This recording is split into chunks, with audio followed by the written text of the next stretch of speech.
কন্দন role আকাশে বাতাসে ধনিবে না, অত্যাচারীর খড়গ বিমান বীর রণভূমে রণিবে না, বিদ্রোহীর অনুক্রান্ত আমি সেই দিন হব শান্ত। হাদি শান্ত হয়েছেন, একদম শান্ত। অত্যাচারের আঘাতে থেমে গেছে বিদ্রোহী আত্মা। আমি ঘুরিনি, আমি কত সম্মুখে যাহা পাই যাই ঘুরিনি, আমি পাগলে ছন্দ। ঝঞ্ঝা ঘূর্ণির মতো পথের সামনে চূর্ণ করে গেছেন গোষ্ঠীগত ও ফ্যাসিবাদী সাংস্কৃতিক বয়ান। মৃত্যুর সাথে গলাগলি, মৃত্যুর সাথে পাঞ্জা। মৃত্যুর সাথে পাঞ্জা ধরে লড়ে গেছেন আধিপত্যবাদ আর আগ্রাসনের বিরুদ্ধে। আমাদেরকে গুলি করার আগ পর্যন্ত কোনো কিছুটা আমাদের গায়ে লাগে না। যতক্ষণ না পর্যন্ত বুকে বা মাথায় গুলি চলবে ততক্ষণ পর্যন্ত আমরা কোনো স্ট্রাগল মনে করি না, এবং এক্সট্রা কোনো সিকিউরিটি লাগবে না। শুধু আমাদেরকে যদি কেউ গুলি করে মেরে ফেলে তাকে যেন ধরে বিচার করা হয়।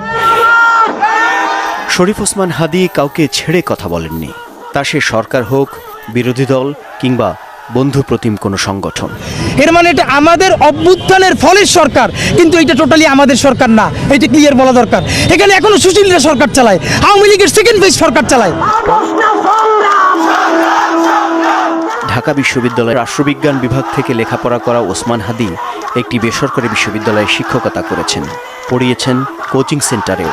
কিন্তু অভ্যুত্থানের বাংলাদেশে ওসমান হাদির পাঠশালা আর কর্মক্ষেত্র হয়ে উঠেছিল শুধুই রাজপথ। বিশ্ববিদ্যালয়ে পড়া অবস্থায় বিভিন্ন সামাজিক সাংস্কৃতিক সংগঠনের সঙ্গে যুক্ত থাকলেও সক্রিয় কোনো রাজনৈতিক দলের সঙ্গে দেখা যায়নি তাকে। মূলত 2024 সালের জুলাই অভ্যুত্থান তাকে তুলে আনে রাজনীতির মঞ্চে।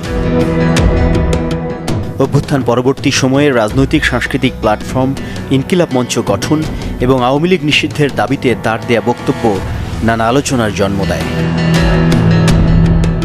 ইনকিলাব মঞ্চ গঠনের পর জুলাই অভ্যুত্থানের স্মৃতি রক্ষা, অপরাধীদের বিচার, আহত নিহত ব্যক্তিদের স্বীকৃতি এবং জুলাই চার্টার ঘোষণার দাবি তুলে সভা সমাবেশ শুরু করেন তিনি, যা তাকে নিয়ে যায় আলোচনার কেন্দ্রে। হাদি তার কণ্ঠস্বর তুলে আনতে চেয়েছিলেন জাতীয় সংসদে, তাই তো প্রার্থী হতে চেয়েছেন আসন্ন নির্বাচনে ঢাকা 8 আসনে।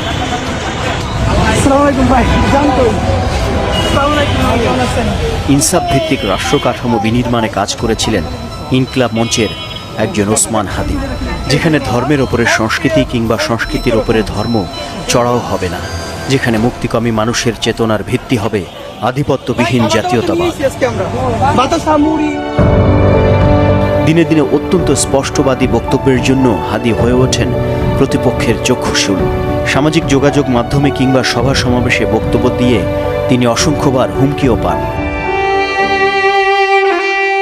টকবগে এক যুবক হাদি রেখে গেলেন শিশু সন্তান আর তার স্ত্রী স্বজন, সঙ্গে আরও নিঃস্ব করে গেলেন সহযোদ্ধাদের, একা করে গেলেন এ বাংলার এক একটি বিপ্লবী আত্মাকে। ভাই, আল্লাহ যদি আমাকে নিয়ে যায়, আমার বাচ্চাটার দিকে একটু খেয়াল রাখেন।